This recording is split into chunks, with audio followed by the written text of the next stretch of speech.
Buena tarde, amigos. Qué bueno que están nuevamente con nosotros en otras charlas con el maestro Domingo Bautista Farías, a quien como siempre le damos una cordial bienvenida. Muchas gracias. Domingo, muy amables, muy bienvenido. gentiles. Gracias. Porque nos abandonaste por unos tiempos, pero bueno, qué bueno que estás aquí. Muchas gracias. Oye, Domingo, el tema que ha polarizado a la sociedad en estos últimos días ha sido la militarización, que ya se aprobó. Quién sabe cómo se hizo, pero se aprobó. Pero antes quiero recordar un poco. Nuestro ejército, el que tenemos hoy, nació del pueblo Sí. y era para el pueblo. Por eso, por muchos años, el ejército tuvo la confianza de los mexicanos, porque era confiable, era muy confiable.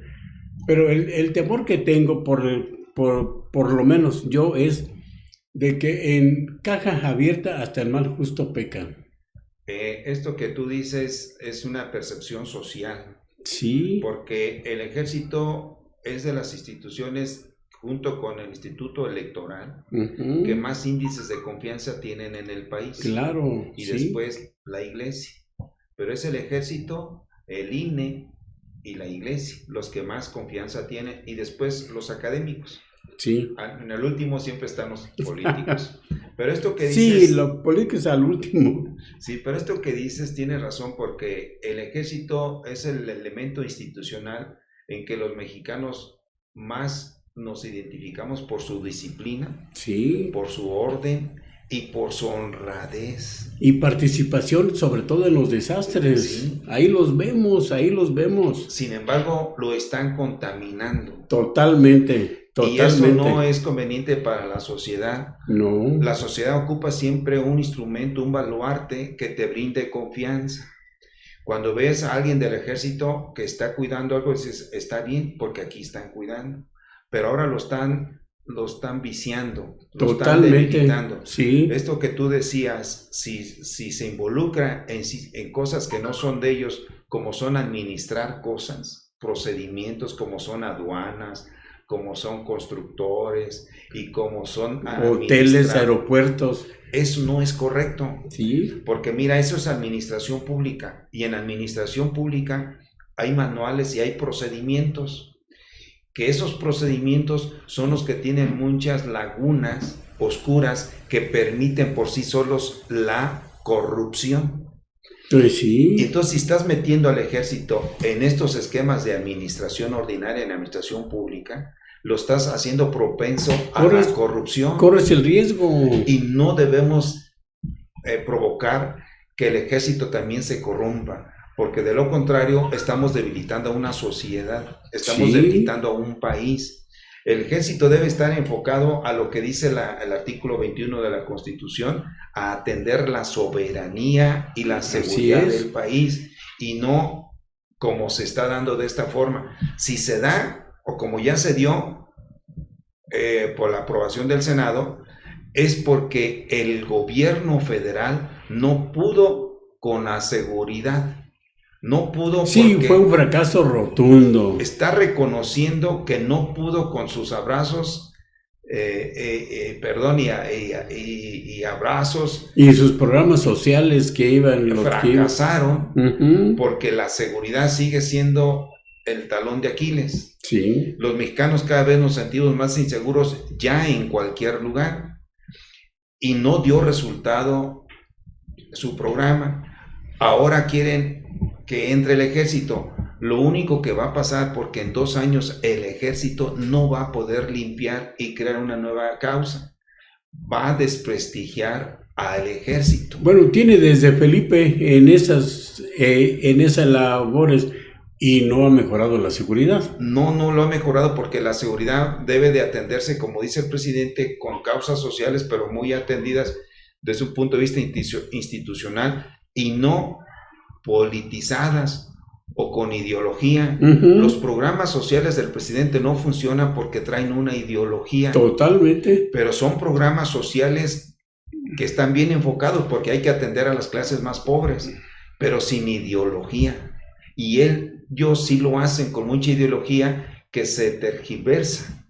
porque sí se ocupan apoyos para las madres solteras, sí, se ocupan para los adultos mayores, para que los jóvenes estudien mejor, que tengan, sí se ocupan esos programas sociales, pero sin ideología, y ellos sí lo han hecho con mucha ideología, por eso han fracasado.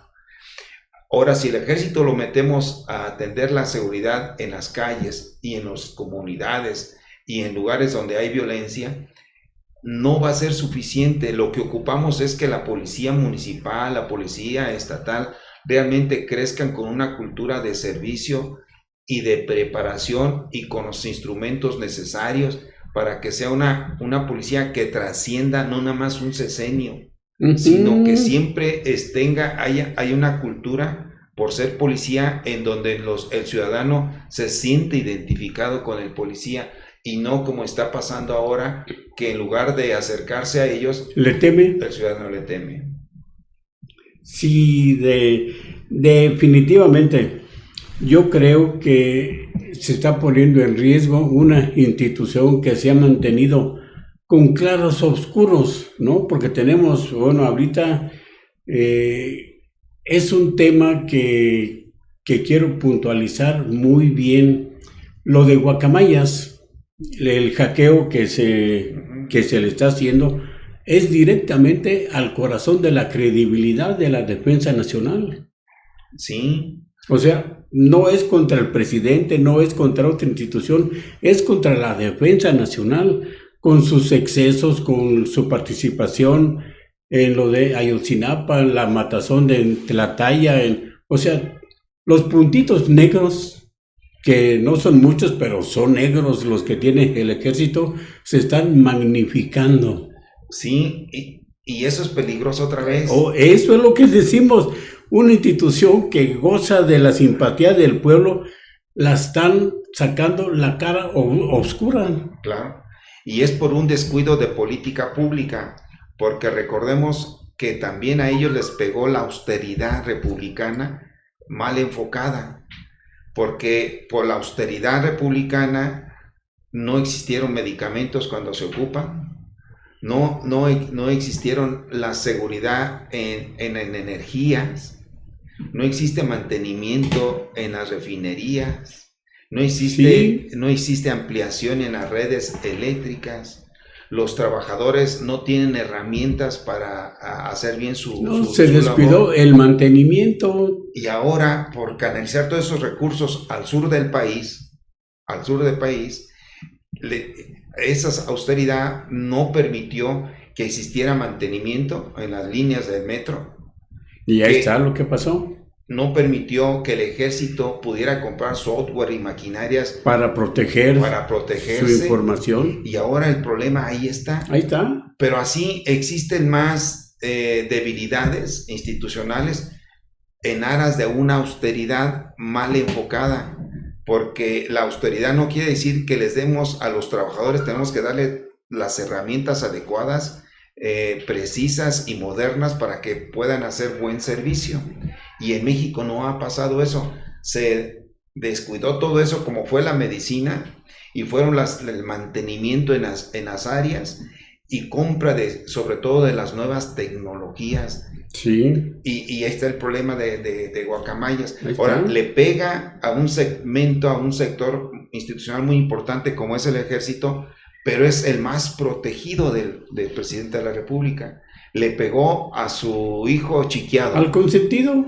Le pegó al consentido, pero fue al consentido que más poder le ha dado, que ahora los mexicanos debemos de cuestionarnos, ¿y cómo le vamos a hacer para volverle a quitar el poder? ¿Y quién se atreverá? Porque alguien que tiene el platillo servido no lo quiere dejar.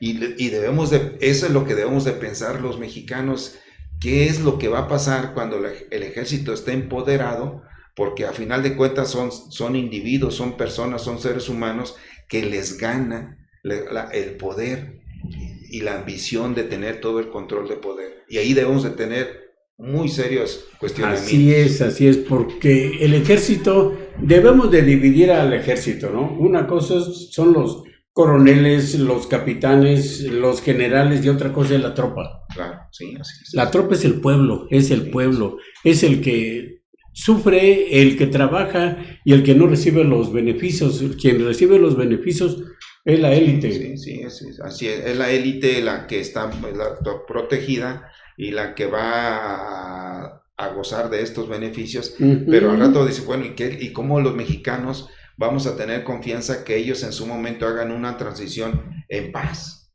Que hagan una transición en donde dejen del pastel que tienen institucionalmente, lo empiecen a dejar hacia otra parte de gobierno que ya estuvo en una transición. Por eso tiene mucha profundidad y debemos de cuidar lo que está pasando. De los políticos que han aprobado estas situaciones del proyecto de reforma o de adición al artículo transitorio para que el ejército se mantenga, no hay mucho que platicar de los políticos, porque los políticos lo que menos tienen es una cabalidad y principios y que tengan una razón, que sean bien vistos por la sociedad. De los políticos se puede esperar todo, que hasta se traicionen entre ellos mismos. Sí. Por eso decimos que son tridimensionales, porque dicen una cosa, son otra cosa y piensan de otra forma. Pero un político normalmente lo que él dice no es en su familia lo que él dice como él se manifiesta. Sí, definitivamente, así es esto. Entonces, creo que sobre todo los políticos que aprobaron la permanencia del ejército tienen antecedentes muy negativos. Por eso quien trabajó, quien los manejó, quien los convenció, fue el secretario de Gobernación, quien tiene toda su información, todas las carpetas. Sí, más sin embargo, es un enfoque académico, es que esa política, como ellos lograron su propósito, no es la que mejor viste a la política. No. Porque la política es de acuerdo. Ese es el sótano de la política. Claro, eso de chantajear. Sí, eso lo chantajearon. De amenazar, de comprar, eso no es la política. La política es cuando fundamentas argumentos, principios sí, claro. Y llegamos a un acuerdo, pero el acuerdo es para beneficiar a la sociedad y no tiene que ser como yo diga. Eso no es política. La política es llegar a acuerdos para tener como enfoque principal al ciudadano, que beneficie a la ciudadanía, a la sociedad, y no que esté beneficiando, como en este caso, un proyecto de una persona que es el presidente de la República. El secretario de Gobernación hizo muy buena gestión con su estilo, que no es un estilo que los ciudadanos debemos considerar como bueno. No es pulcro, pues. No es pulcro, no es conveniente. Fue rudo. Y no es lo que deben de entender las nuevas sociedades de hacer política. Esa no es la política adecuada.